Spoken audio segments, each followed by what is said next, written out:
Assalamualaikum warahmatullahi wabarakatuh. Waalaikumsalam warahmatullahi wabarakatuh.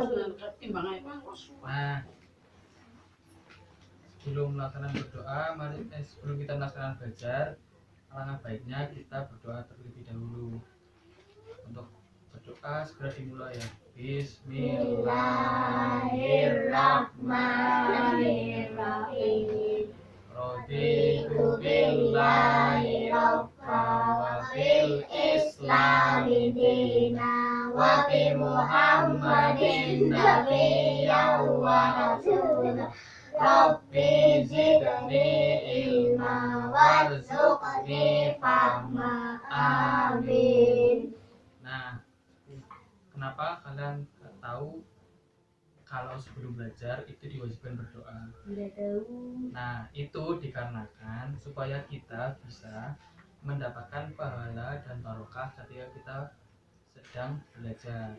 Karena tahu kan, tolabul ilmi fardhotun minat. Nah, karena mencari ilmu adalah kewajiban bagi setiap mukmin agar kita senantiasa untuk terus-menerus mencari kebaikan-kebaikan agar menambah wawasan pengetahuan kita.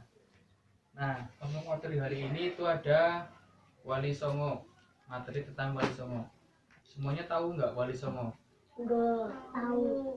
Wali Songo, wali atau orang-orang tahu itu Wali Sanga. Nah, itu 9 wali. Nah, itu adalah 9 wali yang paling terkenal yang ada di Pulau Jawa. Pulau Jawa ya, bukan di Indonesia. Karena Wali Songo itu berkiprah di bidang syiar agama Islam yang ada di Jawa, mulai daerah Banten, Jawa Barat, Jawa Tengah, dan Jawa Timur. Juga ada di Pulau Madura juga, hingga merambah ke sana. Itu tentang Wali Songo. Nah, tahu nggak apa yang disebut itu wali? Wali adalah orang yang memiliki kemampuan lebih daripada manusia biasa. Taraf yang pertama itu kan ada yang namanya nabi. Nabi kan adalah orang pilihan Allah yang mendapatkan wahyu untuk diri sendiri. Nah, dan Rasul adalah orang yang mendapatkan wahyu untuk disampaikan kepada umatnya. Nah, sedangkan wali adalah penerus seperti nabi, tapi beliau bukan nabi.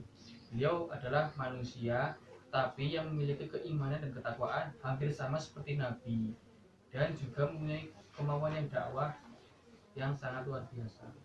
Nah, wali yang ada di Jawa itu ada wali 9. Ada 9 wali. Tahu nggak? Ada 9 wali. Yang pertama ada siapa? Wali siapa? Wali Songo. Itu kan namanya ada jumlahnya ada 9 wali. Untuk wali yang pertama itu ada yang namanya wali siapa?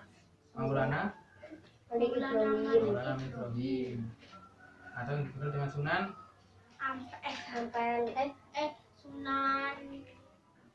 Ada apa?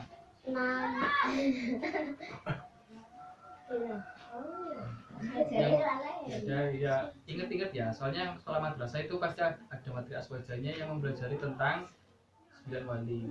Yang pertama itu ada Sunan Gresik. Sunan Gresik.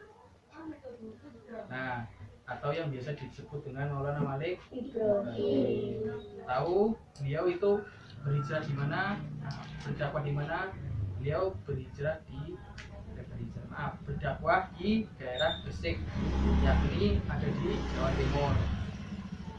Terus yang kedua ada nama aslinya Raden Rahmat atau dikenal dengan nama Sunan Ampel, yang dikenal dengan Sunan Ampel. Nah, terus yang ketiga ada Magdum Ibrahim yang dikenal dengan nama Sunan Bonang.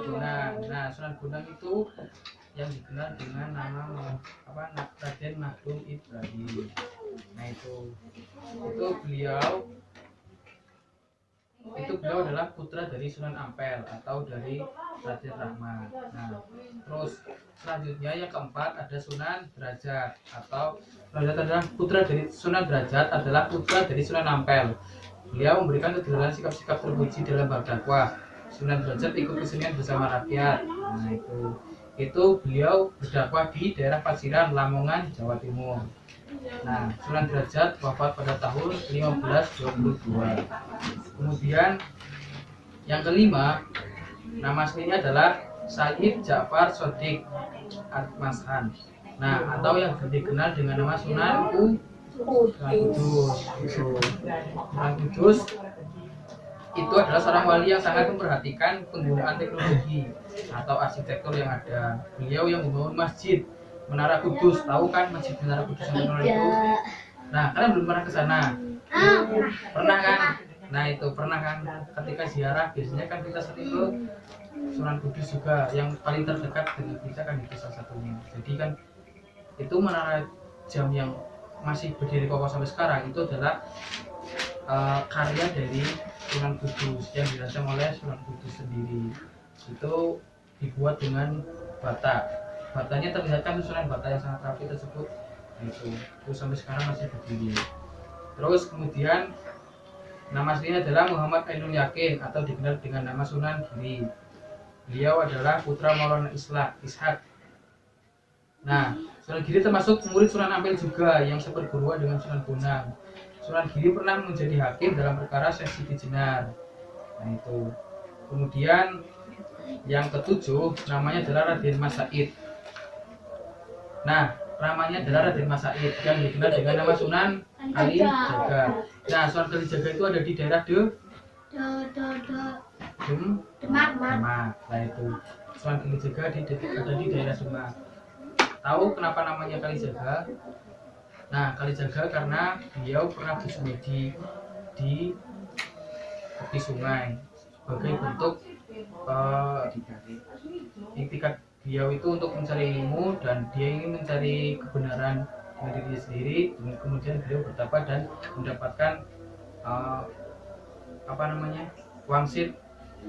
Nah, kemudian beliau benar-benar menyebarkan ajaran Islam secara penuh di daerah Demak. Kemudian ada lagi namanya Raden Umar Said. Beliau menggunakan kesenian gamelan dengan wayang sebagai sarana dakwah. Karya Sunan Muria yang terkenal ialah Dewa Sinom. Nah, Raden Umar Said itu biasa disebut dengan nama Sunan Muria. Ya, itu biasa disebut dengan nama Sunan Muria. Sunan Muria itu terletak di kota Kudus. Nah, Sunan Muria itu juga pernah bersemedi di daerah pegunungan, tepatnya di Gunung Muria. Nah, beliau pernah bertabuh di sana untuk mencari kebenaran tentang keislaman ada di sana. Nah, kemudian yang terakhir itu ada namanya Syarif Hidayatullah atau dikenal dengan nama Sunan Gunung Jati. Nah, itu ada total 9 wali yang ada di Jawa, bukan Indonesia ya, yang ada di Jawa. Jadi walinya itu adalah kekasih Allah yang mana beliau-beliaulah yang menyebarkan ajaran-ajaran Islam yang ada di Jawa, sehingga beliaulah yang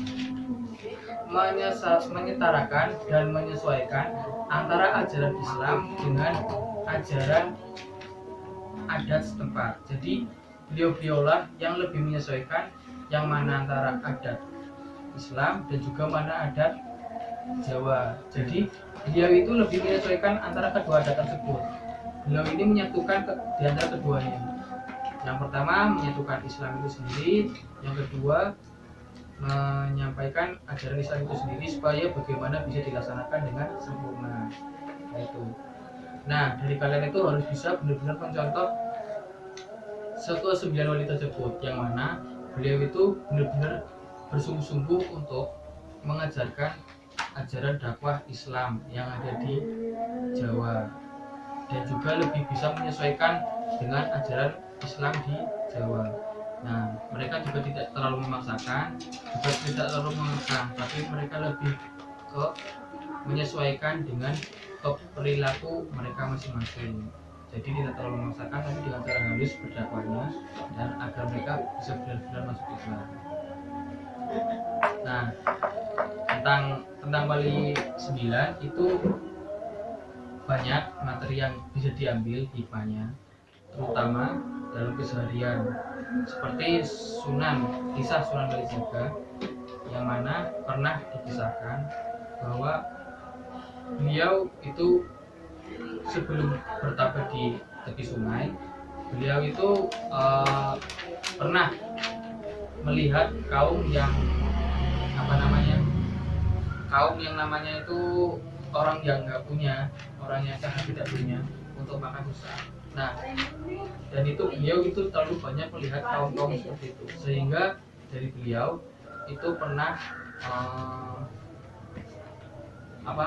punya keinginan untuk memberi kepada orang tersebut, tapi dengan cara beliau itu mengambil barang orang lain yang sekiranya harusnya orang itu zakatkan, tapi dia tidak menzakatkan. Tapi Sunan Kalijaga pernah mengambil barang itu secara paksa, kemudian diberikan kepada orang yang lebih membutuhkan. Karena orang yang memiliki barang lebih, dia tidak menyegerakan untuk segera berbagi, tapi malah ia terlalu lama menyimpannya dengan sendiri. Nah, kisah yang paling utama dari 9 wali, mereka itu mampu berbaur dengan masyarakat sekitar, juga lebih menyesuaikan antara Islam dan kesesuaian zamannya. Nah, untuk kalian pasti harus percaya adanya 9 wali yang telah menyebarkan ajaran Islam di Jawa, karena beliau-beliaulah yang turut andil untuk menyebarkan ajaran Islam yang ada di Jawa sampai sekarang. Maka dari itu agama Islam bisa berkembang pesat dan maju hingga sekarang. Itu tentang ajaran Islam dari Wali Songo. Mungkin sekian mengenai materi Wali Songo yang bisa disampaikan pada hari ini. Semoga materi yang kita dipelajari dapat dipahami dan dapat bermanfaat ilmu yang telah diajarkan ya. Demikian yang bisa disampaikan mengenai materi Wali Songo pada hari ini. Apakah ditanyakan? Nah, mungkin materi hari ini selesai dulu. Selanjutnya kita ganti materi ya. Nah, baik, atas perhatiannya saya mohon maaf. Bila taufiq wal hidayah. Wassalamualaikum warahmatullahi wabarakatuh. Waalaikumsalam warahmatullahi wabarakatuh.